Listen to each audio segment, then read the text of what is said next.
नमस्कार मित्रों, कथा निधि चैनल पर आपका बहुत बहुत स्वागत है।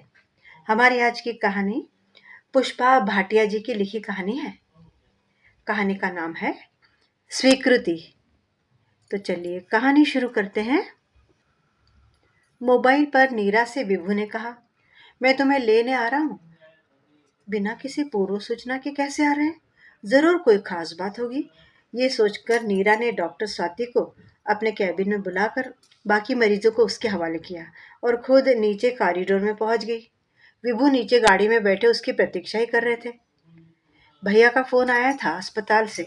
अम्मा को हार्ट अटैक हुआ है, तुरंत पहुंचने को कहा है, वो बोले।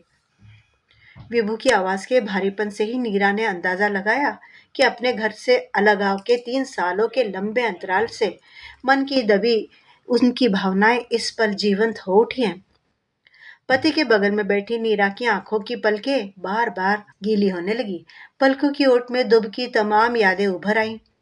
आंखों के सामने वह मंजर सजीव हो उठा जब शादी के अगले ही दिन अपने खानदानी पलंग पर परिजनों के बीच बैठी अम्मा ने नीरा के पीहर से आए दहेज की बेहुदा नुमाइश की थी।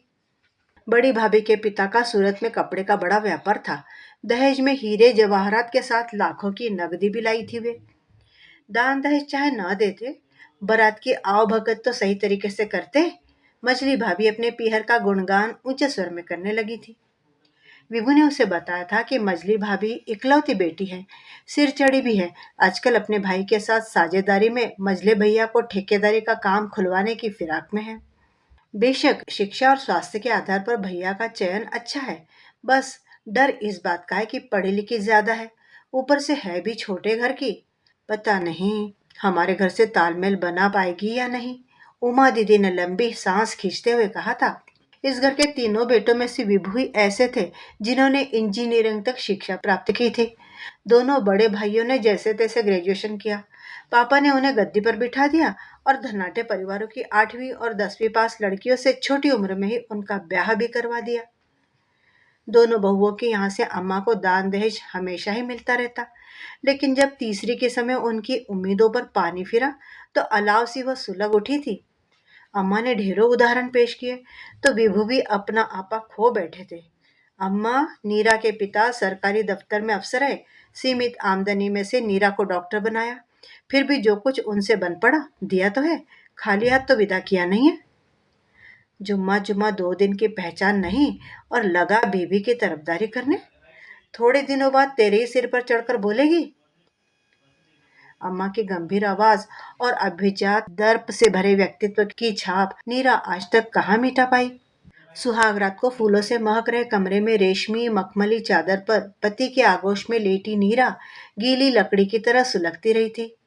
यह सच है कि विभू ने नीरा से और नीरा ने विभू से प्रेम किया था, पर विवाह का प्रस्ताव विभू की ओर से ही आया था। बड़ी ही विचित्र परिस्थिति में दोनों की भेंट हुई थी।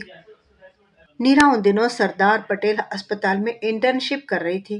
विभू को इसी अस्पताल में मेंटेनेंस का चार्ज मिला हुआ था। दोनों की भेंट कॉफी हाउस में ही होती थी। धीरे धीरे दोनों एक दूसरे के प्रति आकर्षित हुए और फिर कब प्रेम का पौधा अंकुरित हुआ पुष्पित हुआ पता ही नहीं चला। अम्मा को जिस दिन इस प्रेम कहानी के बारे में पता चला, उन्होंने हंगामा ही खड़ा कर दिया था।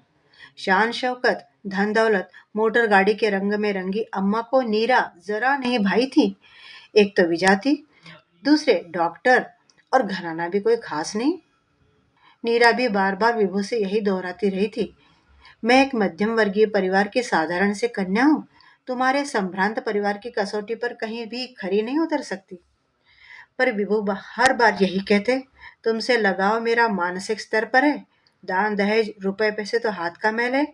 नीरा, मैंने तुम्हारे रूप लावण्य से नहीं, शिक्षा संस्कार और गुणों से भी प्रेम किया है। तुम सही मानों में मेरी जीवन संगिनी साबित होगी, ऐसा मेरा विश्वास है। अम्मा ने लाख पटकने दी, पर विभू टस से मस नहीं हुए थे।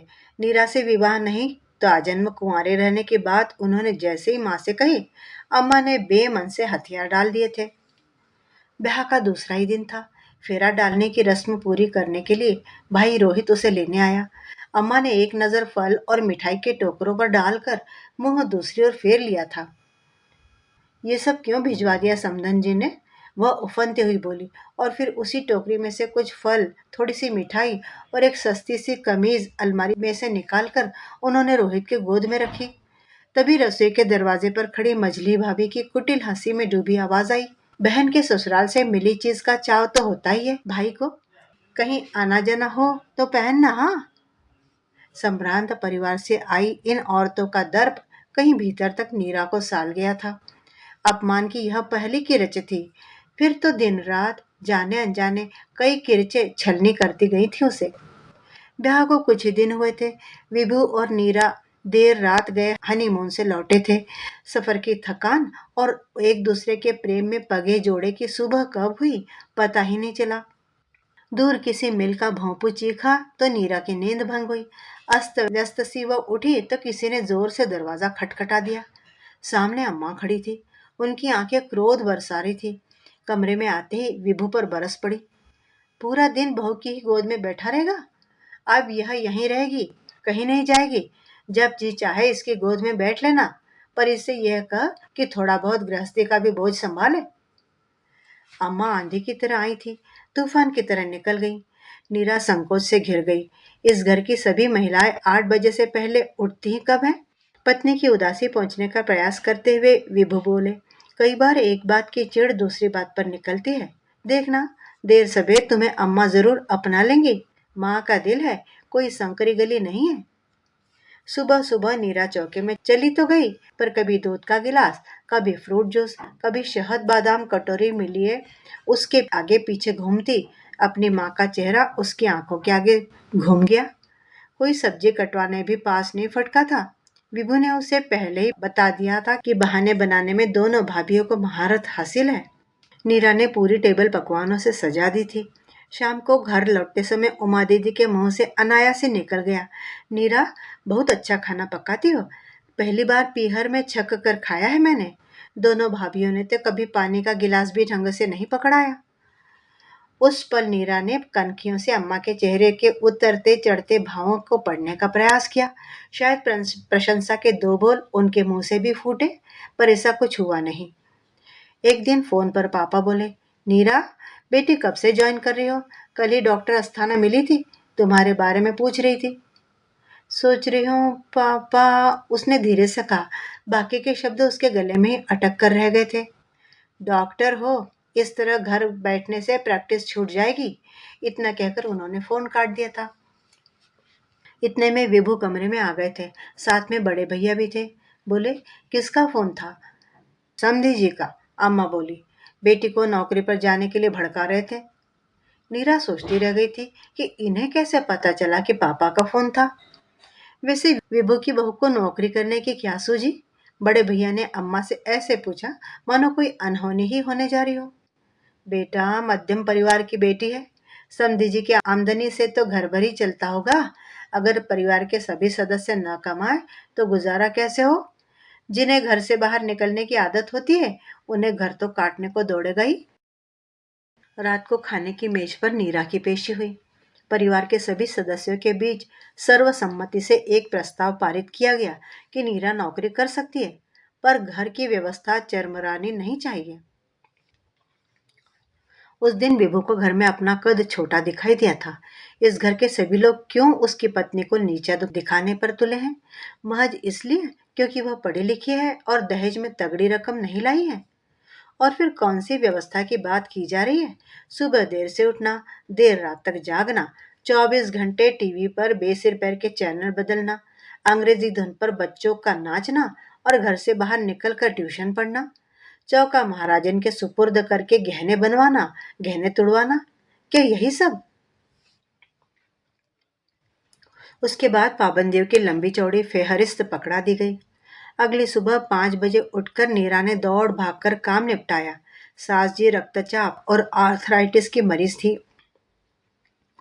ऐसे समय में काम वाली की भी छुट्टी कर दी जाएगी, ये उम्मीद नहीं थी उसे। शाम को पसीने से तरबतर वह जैसे ही अस्पताल से घर में घुसी, चाय का पानी चढ़ाकर सीधे अम्मा के कमरे में पहुंची। अस्पताल में क्या क्या हुआ वह खुद ही हंस हंस कर बताते रहे, पर अम्मा ने उसकी बातों में किसी भी प्रकार की कोई दिलचस्पी नहीं ली। मानव स्वभाव ही ऐसा है कि वह प्यार के बदले प्यार और आदर के बदले आदर चाहता है। नीरा भी घर बाहर दोनों जिम्मेदारियों को बखूबी निभा रही थी, फिर भी घर के सभी सदस्य उससे दूरी बनाए हुए थे। एक बरस में वह गर्भवती हो चुकी थी। उन्हीं दिनों डॉक्टरों की कॉन्फ्रेंस में सुबह 8 बजे से शाम 5 बजे तक उपस्थित रहकर जब वह लौटती तो थकावट से उसका बुरा हाल हो जाता। धीरे धीरे उसका स्वास्थ्य गिरने लगा था। आंखों के नीचे काले गड्ढे पड़ने लगे थे। एक दिन विभु ने अम्मा से कामवाली के बारे में पूछताछ की तो वो बोली, वो तो गांव लौट गई। क्यों?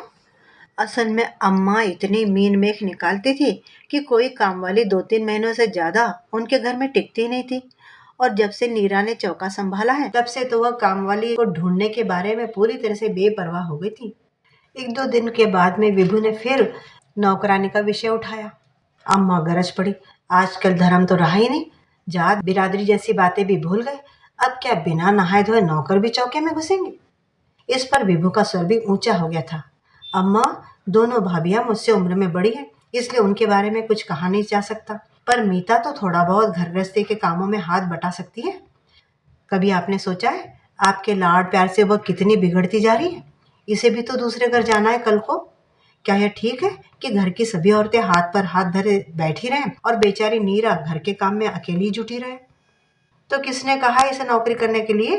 घर में इतना कुछ है कि आने वाले 7 पुश्ते बैठे बैठे खा सकती हैं। वैसे माँ, है तो छोटे मुंह बड़ी बात, पर हम भी मीता को इसीलिए तो पढ़ा रहे हैं ना कि वह स्वावलंबी बने। और भाभियां मिलकर सब्जी काटने, रोटी बनवाने या कुकर वुकर लगाने में, कहीं साफ सफाई करवाने में तो नीरा की मदद कर ही सकती है कि नहीं? फिर मीता के बारे में भी सोच लो। विभू ने फिर से कहा, अगर मीता कल शादी होकर अपने ससुराल जाए और उसके ससुराल के लोग भी उसके साथ वैसे ही सलूक करें जैसा आप लोग नीरा के साथ करते हो, सारा काम उसके ऊपर थोप दे, तो कैसे लगेगा आपको? मीता की तुलना नीरा से करने का अधिकार किसने दे दिया रे तुझे? वह किसी छोटे घर की बेटी नहीं है। बेटे के सधे हुए आग्रह के स्वर को तिरस्कार की पैनी धार से काटती हुई अम्मा चीख पड़ी थी। विभू उसके बाद एक पल भी नहीं रुके थे। स्तंभित सी खड़ी नीरा को लगभग घसीटते हुए घर से चले गए थे। बैंक से कर्ज लेकर नया घर बनवाया और एक नई गृहस्थी बसा ली दोनों ने। एक मारुति जैन गाड़ी भी किस्तों पर ले ली। लेकिन नीरा खुश नहीं थी। बार बार यही कहती, विभू, मेरी वजह से तुम्हारा घर छूट गया है। विभू से समझाते, जहां तुम्हारे लिए कोई जगह नहीं वहां अपनी जगह बनाने के लिए तुम क्यों परेशान होती रहती हो? मैं हूं ना नीरू तुम्हारे लिए। 6 महीने बीत गए। प्रसव पीड़ा से छटपटाती नीरा अस्पताल पहुंची। ससुराल से कोई नहीं आया। सहकर्मी डॉक्टरों ने देखभाल में कोई कमी नहीं रखी थी। माँ, पापा और रोहित एक पल के लिए भी वहां से हटे नहीं। फिर भी नीरा के मन में एक कसक सी थी कि कितना अच्छा होता अगर विभू के घर से भी कोई आता, उसके सिरहाने खड़ा होता। नामकरण वाले दिन उमा दीदी अपने दोनों बेटों के साथ आई थी। उम्र में वह विभू से 10 साल बड़ी थी। फिर भी वह नीरा से हम उम्र सहेलियों की तरह ही मिली। पर जब अम्मा, भाभी, भैया में से कोई नहीं आया तो नीरा की रुलाई का बांध फूट ही पड़ा था। वह उमा दीदी के कंधे पर सिर रखकर बोली थी, दीदी, मैं तो सोचती थी बच्चे के आने से सारी दूरियां अपने आप मिटी चली जाएंगी, पर ऐसा कुछ भी तो नहीं हुआ। 1.25 महीने के बाद मुन्ने को लेकर उसी चौखट पर पहुंच गई थी नीरा, जहां से कभी अपमानित होकर लौटी थी। विभू ने उसे खूब रोकना चाहा था, पर वह मानी ही नहीं। देर सवेर बेटे के लिए तो मोह जग सकता है। बहू तो पराये घर की होती है ना, उसे तो स्वयं ही परिवार में जगह बनानी होती है। बस यही विचार था नीरा के मन में। वह ससुराल पहुंची तो अम्मा घर पर नहीं थी। दरवाजे पर ही बड़ी भाभी की 6 साल की बिटिया सोनाली और ननद मीता मिल गई। देखते ही अपरिचय का भाव तिर आया था। मीता तो वही भाव लिए अंदर चली गई। सोनाली वहीं खड़ी नीरा का चेहरा ताकने लगी। पहचाना नहीं क्या सोनू? मैं तुम्हारी चाची हूं ना, नीरा। नाम सुनते ही सोनाली डर कर और पीछे हट गई। तो उसने स्वयं ही मुन्ने को पलंग पर लिटा दिया अंदर जाके और सोनाली को पुकारा, देख सोनाली, आजा, नन्हे मुन्ने से नहीं खेलेगी? सोनाली अब सहज हो गई और मुस्कुराते हुए पास में आ गई। मुन्ने को सोनाली के पास लिटाकर नीरा पूरे घर का चक्कर लगाई। पूरा घर बेतरतीब पड़ा था। भाभी पलंग पर लेटी हुई कराह रही थी। उन्हें तेज बुखार था। नीरा ने केमिस्ट को फोन करके दवाइयाँ मंगवा ली, फ्रिज से ठंडा पानी भी निकाल लिया, फिर भाभी के माथे पर ठंडी पट्टियाँ रखने लगी। कुछ देर बाद भाभी का बुखार उतरने लगा। नीरा इस बीच चौके में जाकर दलिया बना लाई, घर के अन्य सदस्यों के लिए भी दाल सब्जी छौंक दी। अब भी उसे याद था महाराजन के हाथ का पका खाना, अम्मा जो खाती नहीं है। 12 बज चुके थे। भाभी की तबीयत भी अब थोड़ी सुधरने लगी थी। अम्मा अभी तक लौटी नहीं थी। नीरा ने डोंगे में दलिया पलटकर उसमें दूध डाला और भाभी के पास जा बैठी। भाभी की आंखों में स्नेह छलक आया था। मीता अब भी तुनकी हुई थी। नीरा ने कुरेद कुरेद कर उसकी परीक्षा की तैयारी के बारे में भी पूछा तो वह सहज हो गई। सोनाली मुन्ने के साथ खेल रही थी। तनाव के बादल छटते जा रहे थे। इतने में ही अम्मा आती दिखाई दी। अम्मा की बेरुखी अब भी पहले की तरह कायम थी। उन्होंने एक उड़ती सी नजर मुन्ने और नीरा पर डाली। नीरा ने खुद ही उनकी गोद में मुन्ने को डाल दिया था। उसे अब भी विश्वास था कि स्नेह की आंच से मन में ठोस जमी हुई भावनाओं को पिघलाया जरूर जा सकता है। पोते को आशीर्वाद नहीं देंगी अम्मा? उसने अम्मा की आंखों में झांका था। अम्मा ने सोने का सिक्का निकालकर पोते की हथेली पर रख तो दिया, पर वैसा अपनापन अम्मा ने नहीं दिखाया था जैसा कि नीरा चाहती थी। घर लौटने के बाद भी नीरा बराबर बड़ी भाभी का हालचाल पूछती रही, परहेज और दवा के बारे में भी बताती रही। उसकी सद्भावना के आगे बड़ी भाभी नतमस्तक हो ही उठी थी। फोन पर ही सिसक उठी थी और बोली, नीरा, हमें माफ कर दो बहन, बड़ी ही बदसलूकी की मैंने तुमसे। भाभी बात कर ही रही थी कि तभी मीता ने भी भाभी के हाथ से फोन छीन लिया था और बड़े प्यार से पूछा था, भाभी, मुन्ना कैसा है? भैया कैसे हैं? मीता, तू वहीं बैठी बैठी सबके बारे में पूछती रहेगी क्या? घर आकर मिलना। उस दिन के बाद से मीता और सोनाली जब भी समय मिलता मुन्ने से खेलने पहुंच जाती। भाभी फोन पर ही मुन्ने की परवरिश की हिदायतें भी देती रहती। कभी कभी अम्मा से छिपकर मुन्ने के लिए सौंफ मिश्री की बुकनी और नीरा के लिए पिस्ते बादाम की कतली भी बच्चों के हाथ भिजवा देती। धीरे धीरे विभू के परिजनों से नीरा की दूरियां सिमटने लगी थी, पर उसे तो अम्मा के पास पहुंचना था। परिवार की दूरी तो वही थी ना। अचानक अम्मा की कराहट से नीरा की अतीत के झरोखों की चहलकदमी उसे खींचकर वर्तमान में ले आई। सामने ईसीजी मशीन का मॉनिटर उनके हृदय की धड़कनों का संकेत दे रहा था। एकाएक अम्मा की सांस फूलने लगी, शरीर पसीने पसीने हो गया। घर के सभी सदस्य घबरा गए थे। मीता जोर जोर से रोने लग गई। तीनों भाई उसे सहारा दे रहे थे, चुप करा रहे थे। मजली भाभी भी 2 दिन पहले ही वहां पहुंच गई थी। डॉक्टर ने नीरा को कमरे में बुलाकर बताया, स्थिति नाजुक है, बहुत क्रिटिकल, फौरन ऑपरेशन करना पड़ेगा, पैसे जमा करवा दीजिए। अगले कुछ पलों में नीरा डॉक्टर शेखावत के साथ ऑपरेशन थिएटर में तैयारी में लग गई थी। विभू दोनों भाइयों के साथ बाहर चहलकदमी कर रहे थे। बड़ी भाभी मुन्ने को गोद में लिए हैरान परेशान से इधर उधर डोल रही थी। माँ के दूध पर पलने वाला बच्चा 3 घंटे से रोई जा रहा था। कुछ ही देर में तीनों भाई, दोनों भाभियां, उमा दीदी, मीता बाहर लगे पेड़ की छाया में बैठ गए। भाभी गहरे मौन सागर में डूब सी गई। मीता उन्हें सचेत करती हुई बोली, क्या सोच रही हो भाभी? लंबी सांस लेकर भाभी बोली, कहने को तो अम्मा की 3 बहुएं हैं, पर हर जगह हर समय नीरा अपनी जगह खुद ही बना लेती है। देखा ना, बेचारी बिना रुके हर वक्त भाग दौड़ कर रही है, फिर भी उठते बैठते अम्मा उसे कोसती ही रहती है। सच, हम सब ने उसके बारे में कैसी गलत गलत धारणा बनाकर रखी हुई थी। ऑपरेशन थिएटर से जब अम्मा को स्पेशल वार्ड में लाया गया तब तक सांझ घिर आई थी। नीरा मुन्ने को लेकर घर चली गई थी। भूख से बिलबिलाता बच्चा रो रो कर हलकान हो उठा था। संक्रमण की वजह से किसी को भी अम्मा से मिलने की अनुमति नहीं थी। गहरी नींद के नशे में थी वे। विचारों के बादल घुमड़ने लगे उनके दिमाग में। अम्मा ने लड़खड़ाती आवाज में नीरा का नाम लिया तो सभी उनके इर्द गिर्द सिमट आए थे। टूटते से स्वर में अम्मा बोली, नीरा कहाँ है? कमजोरी से फिर आंखें मूंदने लगी थी। अगले दिन थोड़ी हालत सुधरी तो विभू से बोली, मैं नीरा से मिलना चाहती हूँ। मैंने उसका बड़ा ही अनादर किया है। और उनकी आंखों से टप टप टप टप आंसू गिरने लगे थे। द्वार पर आई सुहागिन का निरादर किया मैंने। अम्मा दुखी मन से कहने लगी, मैंने तो उसे आशीर्वाद तक नहीं दिया और उसने तो मुझे जीवन दान दे दिया। माँ की बातों का उसकी संतान कभी बुरा नहीं मानती। बिबू बोला, इन 3 सालों में मुझसे ज्यादा तो वह तुम्हारे लिए छटपटाती रही है अम्मा। उस रात अम्मा को बहुत अच्छी नींद आई। सुबह की किरण के साथ जब कमरे का पर्दा सरका तो पूरा कमरा गुलाब की सुगंध से महक उठा था। खिड़की के पर्दे सरकाकर नीरा ने पूछा, अम्मा अब कैसी हैं आप? आंखें मूंद कर उन्होंने गर्दन को थोड़ा हिलाया, फिर इशारे से उसे अपने पास आकर बैठने को कहा। दिन के उजाले में नीरा के ताजगी भरे चेहरे को अम्मा अपलक निहारती रह गई। सुंदर तो तू पहले से थी नीरा, माँ बनकर और भी निखर गई है। तभी मजली भाभी मुन्ने को लेकर कमरे के अंदर आई। बोली, दादी को प्रणाम करो बच्चों। अम्मा उसे आशीर्वाद देती रही, सहलाती रही, पुचकारती रही। क्या नाम रखा है इसका? ऐसे कैसे नाम रखते अम्मा? वो तो आपको ही रखना है ना। नीरा ने बड़े आदर भाव से प्यार से कहा तो अम्मा खुद को अपराधीन समझने लगी। हृदय की पीड़ा के तिनकों को आंसुओं से बुहारते हुए वह दृढ़ स्वर में बोली, इस रविवार को मुन्ने का नामकरण समारोह हम सब मिलकर अपने घर पर मनाएंगे।